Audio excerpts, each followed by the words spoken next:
નમસ્કાર દર્શક મિત્રો, ધ બી એલેટ ન્યૂઝમાં આપનું હાર્દિક સ્વાગત છે। તો જોઈએ આજના મુખ્ય સમાચાર। વડોદરા શહેરમાં આવેલ વાઘોડિયા રોડ શાસ્ત્રી બાગથી કલાદર્શન 4 રસ્તા સુધીનો મુખ્ય માર્ગ 2 મહિના પહેલા જ કોર્પોરેશનના કોન્ટ્રાક્ટર દ્વારા કરોડોના ખર્ચે બનાવવામાં આવ્યો હતો। સ્થાનિક રહીશો દ્વારા જણાવ્યું હતું કે આ રોડ પર અનેક સ્કૂલ, ટ્યુશન ક્લાસીસ તેમજ સિનિયર સિટીઝનોની અવરજવર હોય છે। આ રોડ પર હજારોની સંખ્યામાં લોકો અવરજવર કરતા હોય છે। ત્યારે સામાજિક કાર્યકર કમલેશ પરમાર દ્વારા જાત તપાસ કરતાં જોવા મળ્યું કે રોડ રસ્તા પર અનેક બંધ બનાવવામાં આવ્યા છે, પરંતુ હાઇટ પટ્ટા પાડવામાં આવ્યા નથી। સાથે ડ્રેનેજ અને વરસાદી ગટરની આજુબાજુમાં રોડના પેચ ઉખડી ગયા છે, ઊંડા ખાડા પડ્યા છે।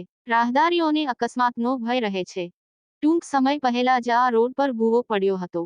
વડોદરા શહેરમાં અવારનવાર અનેક વિસ્તારોમાં ભૂવા પડતા હોય, ખાડા પડતા હોય અને વડોદરા શહેરનું નામ ખડોદરા નગરી પડ્યું હોય ત્યારે સામાજિક કાર્યકર દ્વારા તંત્રને જગાડવાનો પ્રયત્ન કર્યો હતો। 2 મહિનાની અંદર જ રોડનું કાર્પેટ ઉખડી જાય ત્યારે હલકી ગુણવત્તાનું મટીરીયલ વાપરવામાં આવ્યું હોય તેવી શંકા સેવાઈ રહી છે।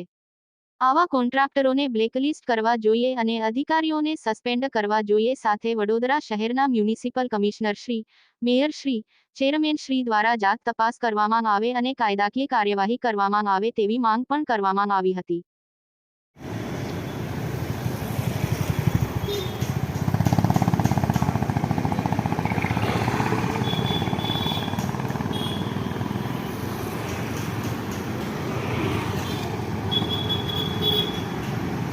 વડોદરા શહેરમાં આવેલ વાઘોડિયા રોડ પર જે કહેવાય છે કે શાસ્ત્રી બાગથી કલાદર્શન 4 રસ્તા જવાનો જે મુખ્ય માર્ગ છે, આ રોડ 2 મહિના પહેલાં જ બનાવવામાં આવ્યો હતો, પરંતુ કંઈક ને કંઈક વડોદરા શહેરના જે કહેવાય છે કે થર્ડ પાર્ટી ઇન્સ્પેક્શનની નિષ્કાળજી હોય છે। અવારનવાર વડોદરા શહેરની અંદર ભૂવા ખાડા પડી રહ્યા છે। વડોદરા શહેરનું નામ ખડોદરા નગરી પડ્યું છે, ત્યારે આવા મસ્ત મોટા કોન્ટ્રાક્ટરો દ્વારા હાલમાં તમે જોઈ શકો છો જે રોડ આજે 2 મહિના પહેલાં જ બનાવ્યો છે। હાલમાં જે ગટરના ઢાંકણાની આજુબાજુમાંથી કાર્પેટ ઉખડી રહ્યું છે, સાથે સાથે ભૂવા પડી રહ્યા છે।